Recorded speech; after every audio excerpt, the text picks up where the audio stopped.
Hi, Megan. Hi, How are you? good. How are you? We're good. We're good. We're ready to get going. I'm just going to introduce Megan for those of you who are not familiar with her. Meghan Malley is the lead physical therapist and medical program coordinator at the Recovery Project. She has specialized in the treatment of neurological diseases and disorders for the last 12 years with a heavy focus in Parkinson's. She's certified in LSVT, Parkinson's Wellness Recovery, and Rocksteady Boxing. Megan is a guest lecturer in the physical therapy program at Wayne State University, where she teaches about physical therapy management of Parkinson's. Welcome, Megan. And if you're ready, you can just share your screen and I'll stay on Okay, until we make sure it's working and then I'll pop off. great. All right. Let me open up my PowerPoint here. Can you guys see my screen? Yep, it looks great. Okay, wonderful. Well, thank you so much for having me. I just wanted to thank the Michigan Parkinson Foundation and Davis Phinney Foundation for having me today. And let me just minimize this little box here. Okay, so today what I'm going to be talking about is the science of intense exercise and Parkinson's. So some of the objectives that I'm going to be covering today are to share the role of exercise in managing Parkinson's symptoms and its neuroprotective benefits, explaining the concept and significance of forced intense exercise, describing the term dual task training, and why this is beneficial for those living with Parkinson's, to describe the latest research regarding exercise in Parkinson's, to review the benefits of group exercise, and some action steps that you can implement into your daily routine. So we all know that there are a lot of positive benefits of exercise, and that's true for all of us, but specifically for individuals with Parkinson's, there are so many benefits that I listed just the most prominent ones. So improving balance and walking function, which is obviously very important. Decreasing rigidity. So exercise can decrease some of that truncal rigidity that happens with Parkinson's. Improving joint mobility, decreasing depression, which we know is commonly linked with Parkinson's, combating fatigue, improving bone health, increasing cognitive function, increasing cardiovascular health. Exercise can help decrease tremor, which is a huge issue with overall quality of life, and if we can improve that tremor management, and you can do more independently and without such frustration with hand tremors and leg tremors, that's crucial. And exercise assists with digestion and decreasing constipation, which we know are common complaints from individuals living with Parkinson's. So one of the things I want to talk about is the neuroprotective benefit of exercise and what exactly neuroprotection means. And that refers to the effect that may result in the preservation or protection of the nervous system, and particularly neurons, which are the building blocks of the nervous system and those cells that are responsible for communication in the brain. And what we know is that research has shown that exercise helps protect those cells that are at risk for damage or degeneration.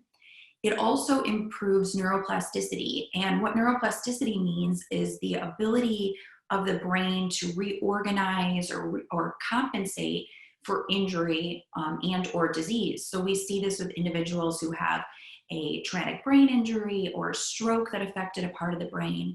And the same holds true for Parkinson's. What research has shown is that neuroprotective benefit is greater with more vigorous exercise. And in particular, I just wanted to share, I'm not going to get too crazy into all of the brain specifics, but one thing you might read about is called brain-derived neurotrophic factor, BDNF. And the reason this is important is that this is a protective protein in the brain. And research has shown that individuals living with Parkinson's already have a decreased level of BDNF. But what we've seen is that BDNF release can increase with exercise. So if you have Parkinson's and you already know you probably have a lower level of this neurotropic factor, but it can increase with exercise. That means if you can start exercising on a regular basis, this could potentially slow the progression of the disease and lead to an increased quality of life. So what is forced intense exercise? And since we already talked about, the greater neuroprotective benefit with more exercise, that leads us to this idea of how can we work harder with this forced intensity, especially if you're living with Parkinson's. And so what this is a concept about exercise working at a level that's not self-selected. So the intensity is controlled by some outside force. So that might be the speed of a treadmill. So setting the treadmill at a certain speed that is not your preferred level of comfort to make you walk faster than you're usually walking. Or that could even be the incline or the grade of the treadmill. It might be RPMs on a tandem cycle. So as in this picture, you can see the individual on the front of the cycle, he does not have Parkinson's, but he is setting the pace and working at a specific RPM so that the individual on the back of the tandem cycle who does have Parkinson's is working at that forced intensity to keep up with that same level of exercise. This can also be achieved through your target heart rate. So looking at what your target heart rate should be to work at that forced higher intensity level, and then pushing yourself to work hard enough to reach that target. So all of these ways increase the high intensity exercise and allow you to work at that forced intense level. So why is this important if you live with Parkinson's? I already discussed that there's an increased neuroprotective benefit if you exercise at higher levels of intensity. And then we saw that higher levels of intensity may increase that BDNF in the brain and slow the progression of the disease. So this is obviously very important if you live with Parkinson's. So I want to talk about a few studies that are out there more recently in the literature and how this might be important to you. So the first one is high intensity treadmill training. And this was a study that was published in 2018 in the Journal of the American Medical Association Neurology. And they wanted to look at, is high intensity treadmill training safe and effective for individuals living with Parkinson's? And what they did was they took a high intensity group, which meant they were working at 80 to 85% of their max heart rate. Then they had a moderate intensity group that worked from 60 to 65% of their max heart rate, and then a control group, so who did not exercise. And they had these individuals work at this level of intensity for 3 days a week for 6 months. And they looked at an outcome measure you may have heard of before called the Unified Parkinson's Disease Rating Scale, so UPDRS. And what they saw was that the high intensity group did not decline in that UPDRS rating scale after 6 months. So they maintained their level of function and their overall level of mobility. The moderate intensity group declined a little bit in that 6-month period. So they declined by 7.5%. And the non-exercise group declined by 15% from not exercising at all. So that was pretty significant. The next study looked at a high intensity boot camp training program. So this was published in 2019, just last year, in the Journal of Neurologic Physical Therapy. And they wanted to look at if this type of activity, which combined aerobic programs, strength training program, and balance training, if that type of activity was safe and feasible for individuals with Parkinson's. And they looked at a variety of outcome measures to see if this was safe and effective. They looked at balance, motor activation, endurance, fatigue, strength, mental health, and quality of life. And what they saw was that the high intensity program was definitely beneficial than the usual, what they called the usual care or low intensity program. The boot camp group worked at that higher level of intensity for a greater amount of time. They also had no increase in adverse events, meaning falls in particular. So they were concerned if we push people at this higher level and make them do a lot of balance work and aerobic training, would they be at a greater risk of falls? And that showed to be not the case. They also saw significant improvement in the variety of outcome measures that they looked at compared to the lower intensity group that did not have improvement. And the third study I wanted to talk about is high intensity cycling. So this is something that really has been prevalent in the research in the last few years, looking at why cycling can be so beneficial for individuals with Parkinson's. And this was in the Journal of Neurorehabilitation and Neural Repair. And their aim in this study was to look at and compare the effects of voluntary exercise and forced exercise. So this was an 8-week program where there were 2 groups, either those who cycled at their own pace, self-selected, and those who were in this forced intensity group. And the forced intensity group cycled at 60 to 80% of their max heart rate, and they pedaled at a rate with a trainer 30% greater than their preferred rate would be. And what the results of this study were was that both groups improved their aerobic fitness, which was wonderful, but the voluntary group did not show these other great gains that the forced group did. And the forced group showed significant improvements in motor function and hand dexterity that was only seen in their group. So the UPDRS motor score that I mentioned previously increased 35% in this group in an 8-week period versus no change in the voluntary group. So that leads to the first action item that I want to share with you, and that is to increase your level of intensity when you exercise. So we have shown that it is safe for you if you live with Parkinson's, and it is effective. So how can you do that? And you can do that through your target heart rate. And so what that is you want to take your age, subtract it from 220, and then multiply that by 80 and 85%. So you get that target heart rate zone. And that is your goal for how hard you should work with the type of exercise you're participating in.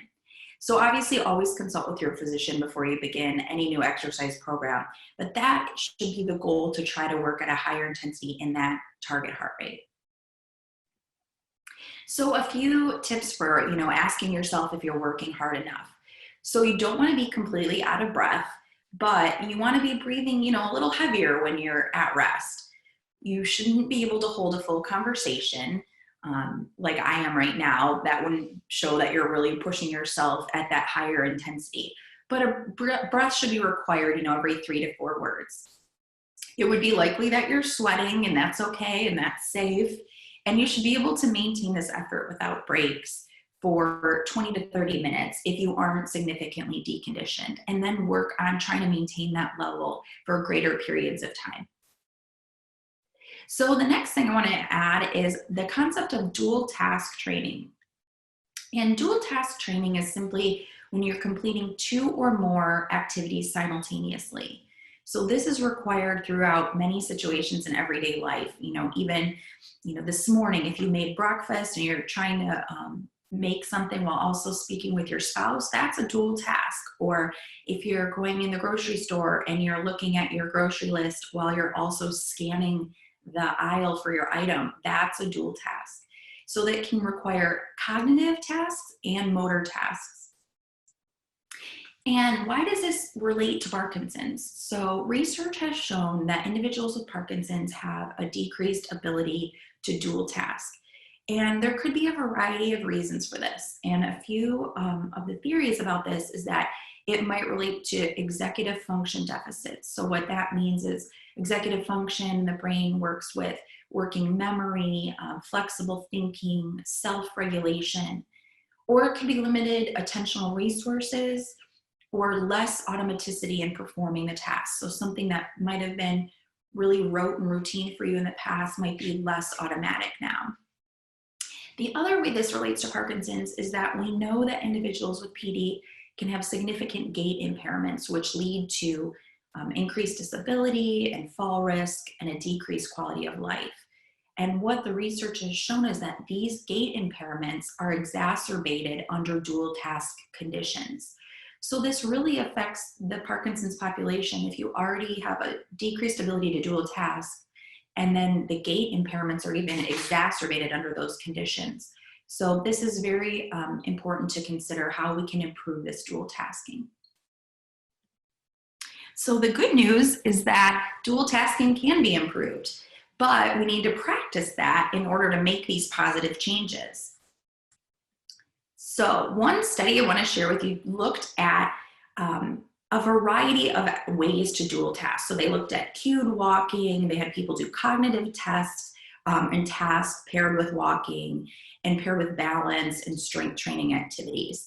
And what they saw was after doing this motor and cognitive dual task training, there were a variety of improvements.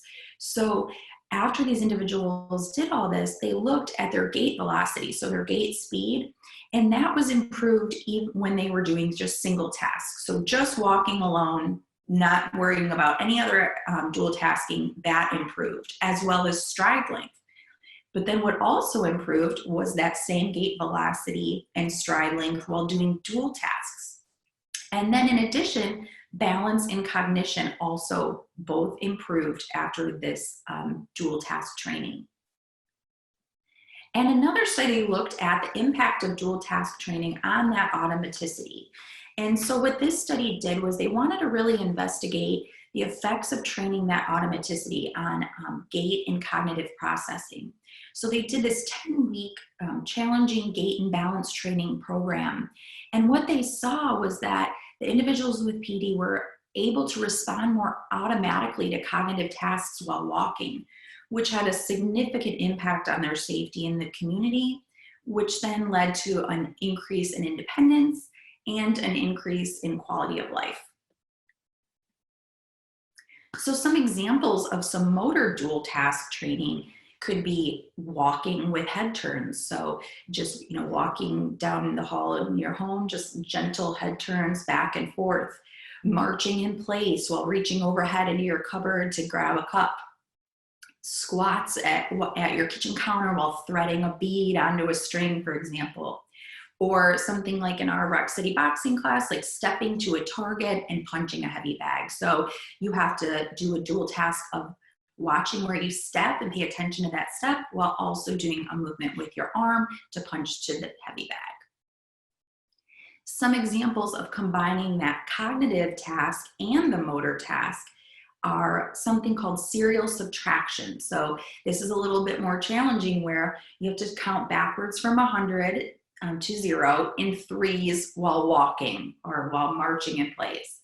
Something called visual scanning, which is identifying all the objects in the room of a certain color while also marching in place or doing a motor task.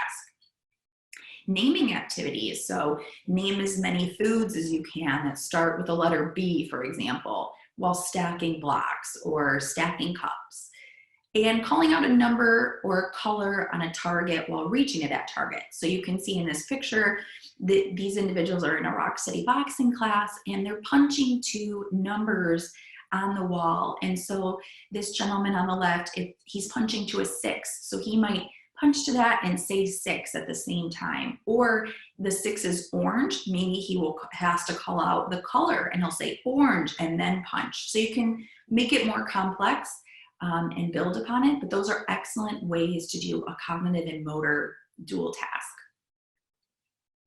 So that brings us to the second action item, which is incorporating dual task challenges into your exercise regimen or just into your day-to-day life. So, say you have a stationary bike at home, put on some of your favorite music and ride the bike while trying to sing along to your favorite songs. That would be a great way to add some dual task challenges. So what type of exercise is best for you? If now we've learned all this great stuff about exercise, what should you be doing? And, there's some general considerations first. So the first thing is to choose an exercise, a type of activity that you really enjoy. If you don't enjoy doing it, the likelihood of sticking with it is going to be really slim. So find something that you really enjoy doing. And consider if it targets multiple aspects of fitness. So you want to consider, does this really work your cardiovascular system and get your heart rate up? Does it work on strength training? Are you working on balance?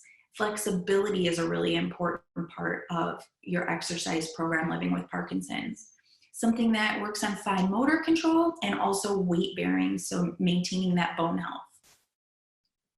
There are tons of examples I could share with you, but the most prevalent ones that you might be interested in are walking or jogging if you're able. Cycling, like I've mentioned, is excellent. Power moves, so the Parkinson Wellness Recovery Program is a great way to exercise with PD. Rock steady boxing, as I've mentioned. Dancing, there are so many great benefits to dance. It works on coordination, it works on balance, flexibility. There are some excellent programs out there for dancing, specific to Parkinson's or not. Yoga, Tai Chi, swimming, water aerobics, and cardio drumming. And cardio drumming, if you're not familiar with that picture on the top right, which is gaining more popularity lately, and it's a lot of fun, and it works on coordination, range of motion, gets your heart rate up. So that's another great option if you're interested in looking into something new to try. So that brings us to the next action item. I want you to think about what types of activities you enjoy, and do they target those different aspects of fitness? So make a list of the forms of exercise you might be willing to try. How often should you do these exercise programs? So the CDC has a minimum exercise guideline of at least 3 times a week, 150 minutes of moderate intensity aerobic activity, or at least 75 minutes of high intensity physical activity.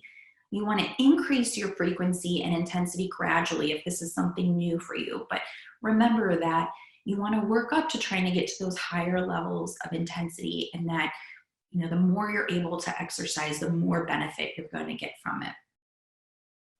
So our fourth action item is to try to exercise consistently. As I just mentioned, the more you do, the more you benefit. So even if you have to start with just 10 minutes of exercise a day, perfect. Start with that. Try to incorporate that into your day-to-day routine, and then gradually improve your intensity or your duration of exercise from there. But sticking with it consistently is going to give you the greatest benefit over the long term. So that leads us into the benefits of group exercise. There are so many great benefits of exercising in a group, especially if you have Parkinson's. So one of the biggest ones is socialization. We know that individuals with Parkinson's may suffer from depression or feelings of isolation due to their disease. So being able to go to a class where others have similar situations or in the same boat as you is a really great benefit of these group programs. Accountability, so people knowing, okay, you always show up on Wednesday at that 11 o'clock class and they're expecting I'm going to be there, helps you get there, helps you stay accountable. And that also leads into motivation. So it will motivate you to go on those days you just don't feel like it, because you've become friends with these individuals and they are expecting you there. And also motivate you in the class. I see it every week in the Rock Steady boxing class that I teach, that individuals are cheering each other on and motivating each other to work hard and to push themselves. And that camaraderie is just priceless. So really having connection to other people and that face-to-face connection, especially with individuals who are going through similar things as you, is just really priceless. So that is a huge benefit of a group exercise program. Which leads me into our fifth action item, and that is to research group classes offered in your area. So wherever you live, I want you to really research what is available. If you're here in Michigan, the Michigan Parkinson Foundation has a great list of resources on their website, classes that are available all throughout the state. And right now, in this time of us all being at home, consider what's available online.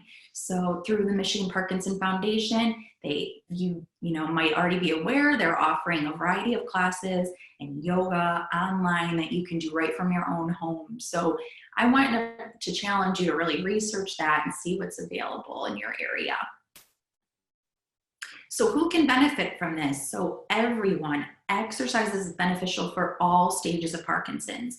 So whether you are newly diagnosed or you are using a walker or even in a wheelchair, you can really benefit, and you can still work at these higher levels of intensity. If you saw that picture of those gentlemen in the Rock Steady class sitting and punching the targets on the wall. So please don't think that this may not be appropriate for you if you're not, young and you're 40 and you're newly diagnosed. There are ways to challenge yourself at all stages of Parkinson's.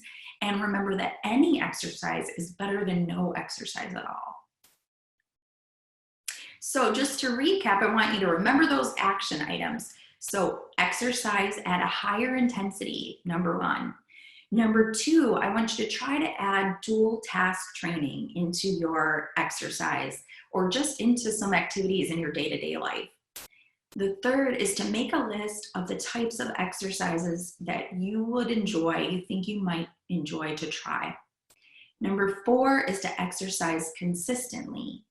And five is to research all the group classes available in your area and try to see if you can attend one or two of those and see if you really will get the benefit from exercising in a group, because I really highly encourage it. And those are my resources. So that is that. Thank you so much. Let me see if I can stop my screen share here. Perfect. Thank you so much. Thanks, Megan. We have some questions. I definitely want to answer some of those, and we'll wait till the panel this afternoon. But we have a little bit of time. We actually have about 12 minutes before we have to do the next session. So I'm wondering, I don't want to put you on the spot, Megan, but I'm wondering if you'd be up for maybe getting people up and moving a little bit, like Sure. a couple of PWR moves or just something to kind of get their body going. And if they need to go take a break, they can do that as well, or we can move. Sure. Let me get some space around me here. Back up my computer. I'm putting you on the spot. Megan, no, that's okay. Do this, but I think it's a good little break. Yeah, no, I'm fine with it. It'll be good for me too. And that's what I love about a lot of these exercises, because they're beneficial for anyone. A lot of the power moves, for example, when I do them, I feel like completely like more flexible and have more energy, and I feel like I should do them every morning when I wake up. So I'm happy to share. So for everybody at home, if you can sit up nice and tall would be the first thing. I want you to really think about the best possible posture. So if somebody's pulling a string up from the back of your head, really long neck, tall, open up that chest. And then I want to have you really separate your legs so that your feet and your knees are as wide as possible. So we call it, sitting big. So trying to sit as tall as you can.